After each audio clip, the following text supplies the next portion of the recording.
নমস্কার বন্ধুরা, আমি দীপান্বিতা। আমার চ্যানেলে তোমাদের স্বাগত। আজ আমি নিরামিষ একটি রান্না তোমাদের সঙ্গে শেয়ার করব, তেল পটল। এতে খুব কম উপকরণ লাগে আর খুব সহজেই এই রান্নাটা তৈরি করা যায়। তাহলে চলো দেখে নেওয়া যাক কেমন করে আমি এই রান্নাটা করি। প্রথমেই নিয়ে নিয়েছি কিছু পটল, ভালো করে জল দিয়ে ধুয়ে তারপর এর খোসা ছাড়িয়ে নেব। বোঁটার দিকটা আর পেছন দিকটায় একটু করে চিড়ে দেব। আমি এখানে হাফ কেজি পটল নিয়েছি। আমার পটল কোটা হয়ে গেছে।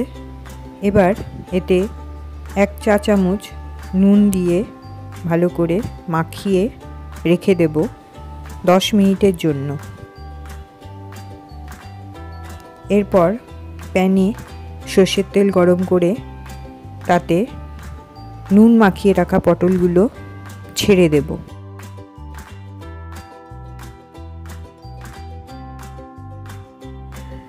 পটলগুলো হালকা লাল করে ভাজবো।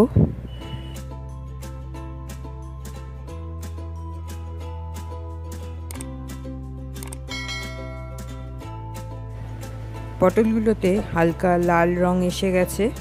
এবার এগুলোকে প্যান থেকে তুলে আলাদা করে রেখে দেব। এবার এই প্যানে পড়ে থাকা তেলেই একটা শুকনো লঙ্কা আর হাফ চা চামচ কালো জিরে দিয়ে ফোড়ন দিয়ে দিলাম। এরপর দিয়ে দিলাম 1 ইঞ্চি আদা আর 2টো কাঁচা লঙ্কা দিয়ে তৈরি করা একটা পেস্ট।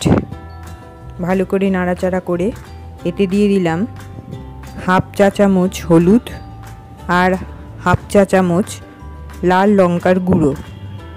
এবার ভালো করে মিশিয়ে নাড়াচাড়া করে এতে দিয়ে দিলাম 1 চা চামচ জিরে গুঁড়ো আর 1 চা চামচ ধনে গুঁড়ো।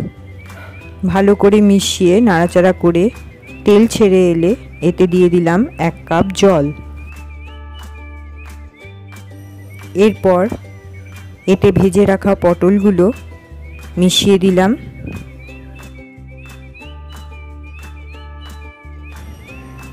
এবার দিয়ে দিলাম পরিমাণ মতন নুন। তারপর ঢাকা লাগিয়ে দিলাম 5-7 মিনিটের জন্য। এই সময়ের মধ্যেই পটল সেদ্ধ হয়ে গেছে। এবার এর সঙ্গে মিশিয়ে দিলাম হাফ চা চামচ চিনি। 1 মিনিট জোর আঁচে ফুটিয়ে উনুন বন্ধ করে দিলাম। তৈরি হয়ে গেল তেল পটল। দুপুরবেলা গরম ভাতের সঙ্গে পরিবেশন করে দেব এই তেল পটল।